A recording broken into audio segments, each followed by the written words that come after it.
আসসালামু আলাইকুম প্রিয় খামারি বন্ধুগণ। আজকে আমরা এসেছি একটি ভেড়ার খামারে।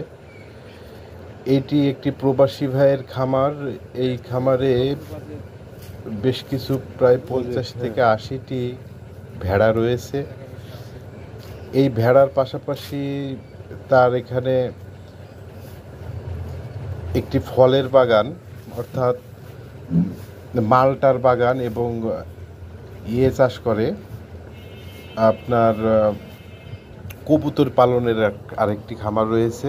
তো আমরা এই খামারটি আজকে ভিজিট করব। ভেড়া সহজে পাওয়া যায় না, ভেড়ার খামার, ভেড়া পালন উদ্যোক্তা খুবই কম।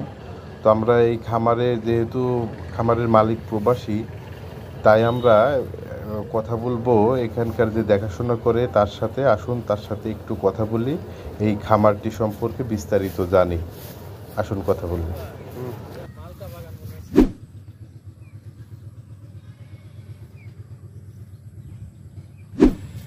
কি নাম আপনার? আমার নাম মোহাম্মদ ভুট্টো তরফদার। আপনার দায়িত্ব কি, কাজ কি? আমার দেখতে যে বাগানে যে ফল, পেয়ারা। কি বাগান এটা? মালটা, পেয়ারা। মালটা এবং পেয়ারা। আর কি? ভেড়া আছে। ভেড়া? কো ভেড়া? এই তো সামনে সামনে। ওইটা কি ওইটা মানুষ থাকার ঘর? ভেড়ার ঘর কোনটা? এটা ভেড়া থাকে। আচ্ছা, আর ওই পাশের এটা কিসের? কবুতরের ঘর। কবুতরের ঘর আছে? কবুতর এখন বর্তমানে নেই। এখন নাই। এর মালিক কেডা? আশরাফ। আশরাফ? আপনি তার কর্মচারী? এগুলো দেখাশোনা করেন? আচ্ছা। ওটা মসজিদ। এখন এই ভেড়া কতদিন ধরে পালন করতেছে উনি? এটা তো প্রায় 2 বছর হয়। 2 বছর?